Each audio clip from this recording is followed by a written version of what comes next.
Hello everyone, I welcome you all to this lecture. Today I'm going to discuss with you an interesting story of Leo Tolstoy. And the name of the story is God Sees the Truth but Waits. So the entire presentation has been divided into different sections. In the first section, we'll talk about the introduction, then plot, characters, themes, and finally, personal value. So let's start with the introduction part. You see, a Russian author, essayist, and philosopher Leo Tolstoy enriched the literature, specifically the Russian literature heritage, with enormous, astounding genius literary works. The inconsistency of Tolstoy's life has left a great impact on his style of writing. You see, approximately most of his works meant to be didactic, in which he arouses controversial topics and tackles them. Among dozens of short stories written by him, God Sees the Truth but Waits is to be considered one of the best, and it was first published in 1872, in which this period has its significance on Tolstoy's life. In this story, Tolstoy instigates many questions in readers' mind about truth, injustice, and fate, as he resides his readers between both spiritual and materialistic worlds throughout the course of the story.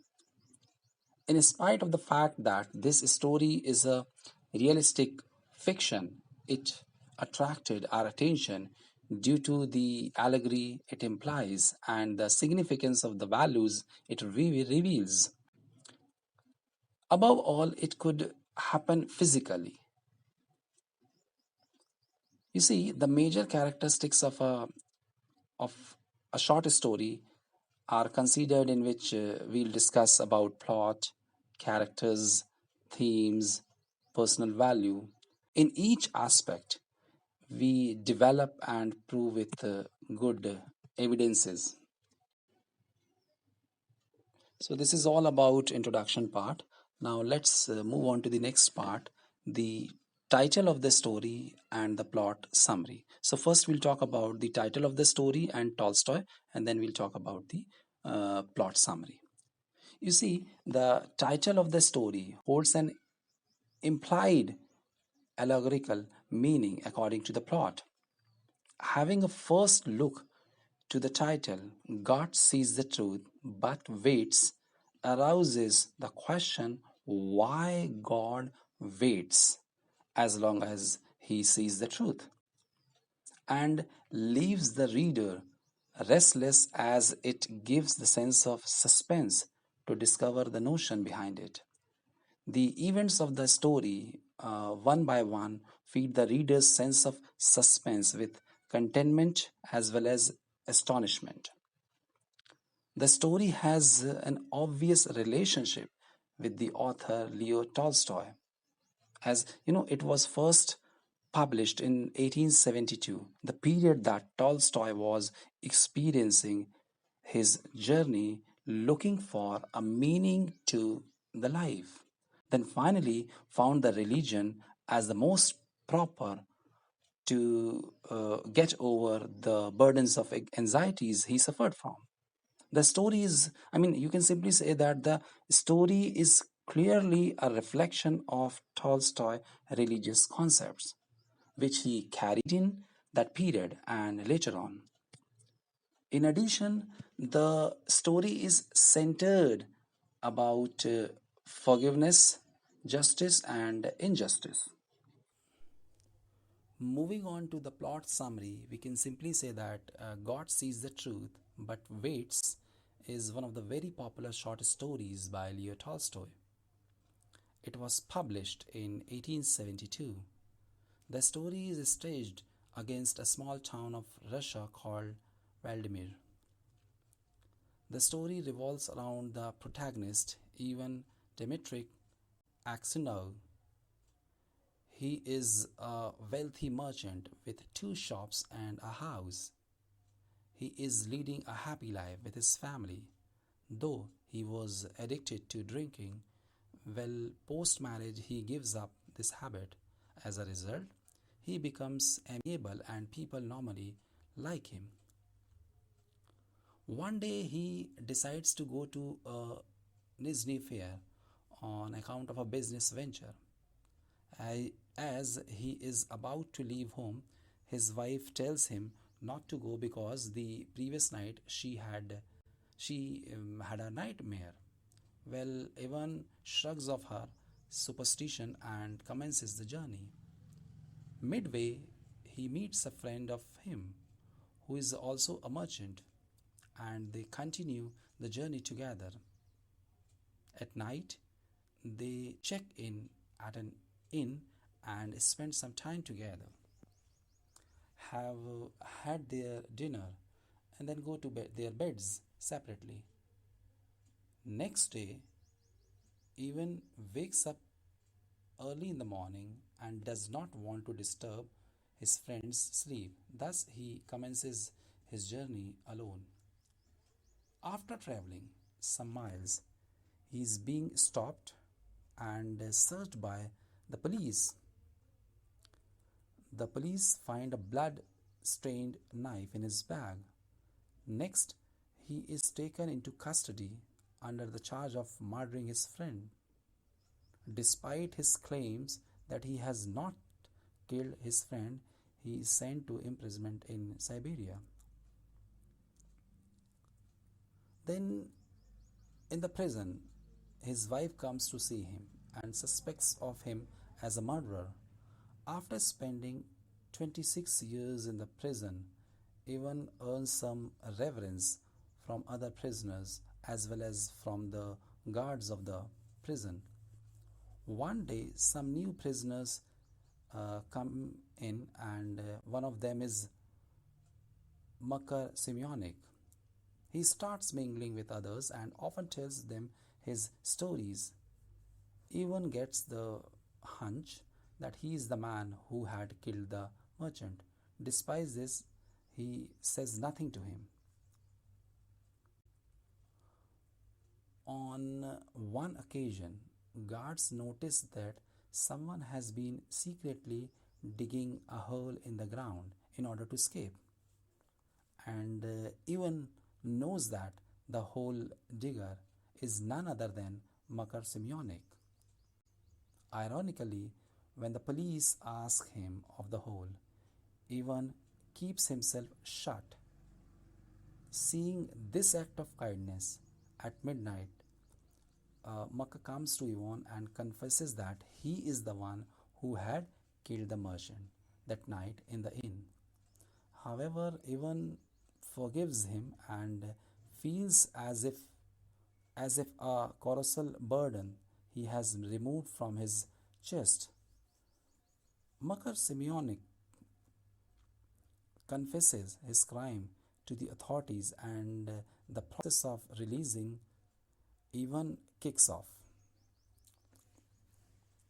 But before he is set free, unfortunately, Ivan dies in the prison.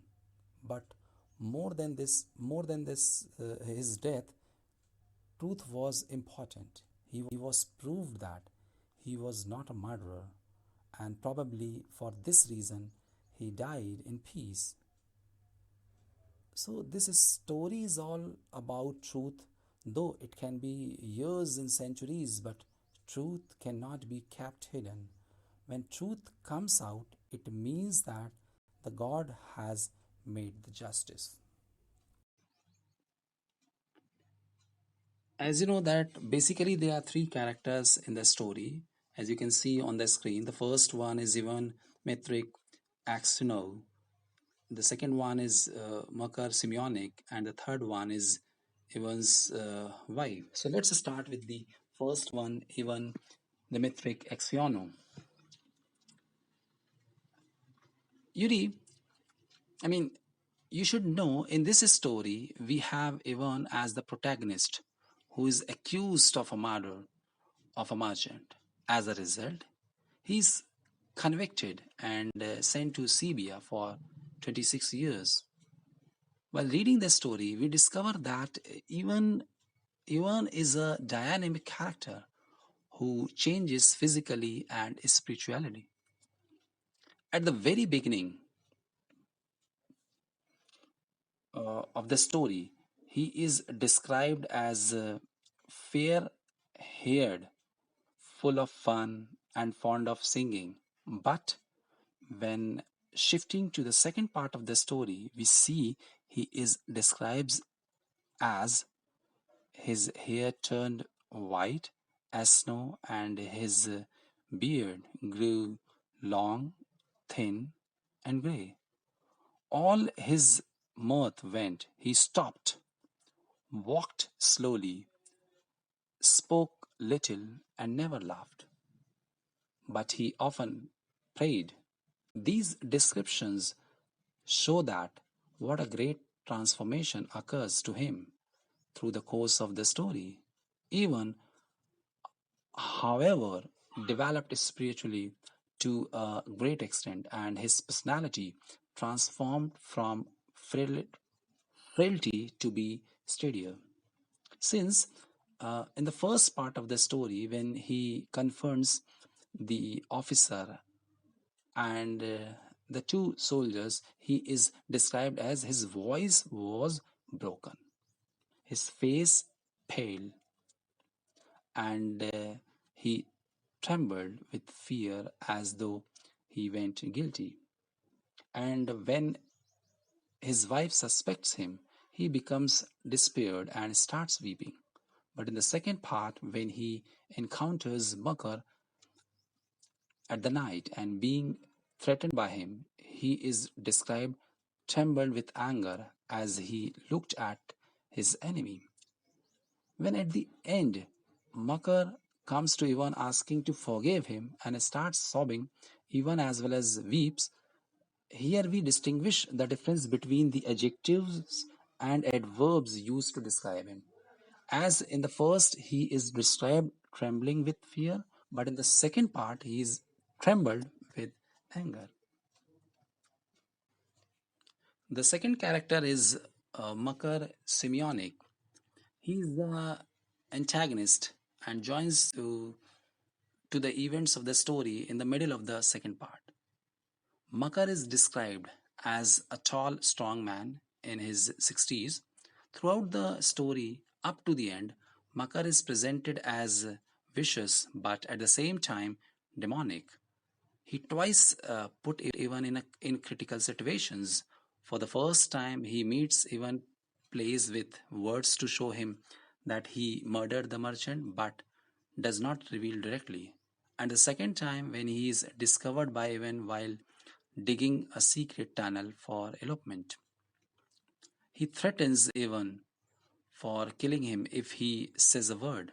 But at the very end of the story, he is highly affected by Ivan's manner towards him as he repents and goes to him asking for forgiveness. However, he is now transformed from maliciousness to a full charity, but still goes to the authorities to confess the truth on the murder of the merchant so that Ivan could get his release paper. The third character is Ivan's wife. Ivan's wife only appears in the first part of the play twice. Firstly, when Ivan prepares himself to go on fair, she attempts to prevent him as she had a bad dream about him that she considered to be a bad omen. Secondly, when Ivan is convicted, she pays him a visit, but finally leaves him despaired as she too suspects him. Here, she plays a crucial role in Ivan's transformation, as he says God is the only one who knows the truth and should be asked for mercy. This is considered his first step towards the great spiritual transformation. So, this is all about the characters. I have already told you there are three characters, so you can just get the idea what plays what role here. Not what, who plays what role here. Moving on to the next part, which is the themes. Dear my students, once you just go through the story, you will come to know that it has got, many themes actually. But I'm going to discuss only the important one. And there are two important themes in this story. The first one is faith and forgiveness, and the second one is materialism and spirituality. So let's start with the first one, faith and forgiveness. Tolstoy indirectly leads the readers to infer the true value of faith and forgiveness and the importance of their outcomes by deducing that through Ivan's character. The fact which Tolstoy wants to teach the readers is that God is the one, God is the only one who knows the complete truth about everything, including our realities. But he sometimes may lead us to discover our realities through some slight or even harsh trials. In the case of Ivan, at the beginning, he is described to be full of fun and a heavy drinker, also indirectly to be unaware of his reality. But after being convicted and suspected, even by the closest person to him, his wife, he returns to God as he says, it seems that only God can know the truth. It is to him alone we must appeal, and from him alone expect mercy. So, thus Tolstoy shows the readers the significance of the faith in our life, as in the story. Even believes that only God is capable of showing the truth. Yet, even is exposed to face another trial to prove his real charity when he encounters his enemy Makar.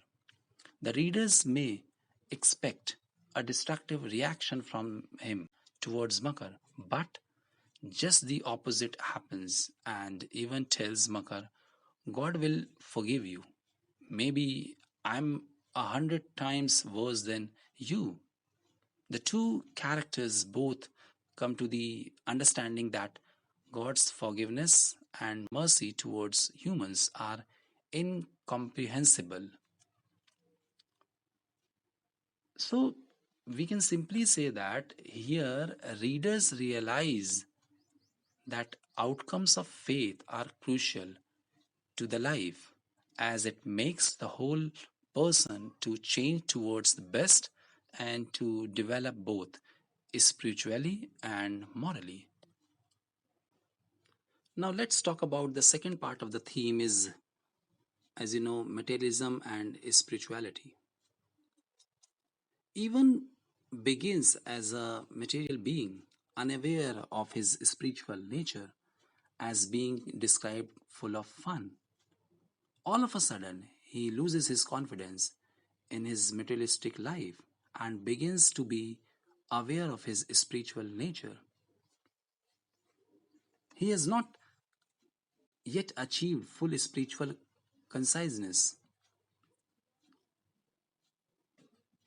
Only after the second great shock, his protecting and finally his forgiving murder, his spiritual nature comes to full expression as he feels that his soul is finally released only when renouncing his longing for his old materialistic life.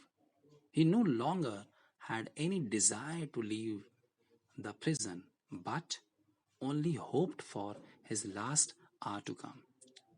Later it is said, when Axeno's pardons arrived, he was already dead.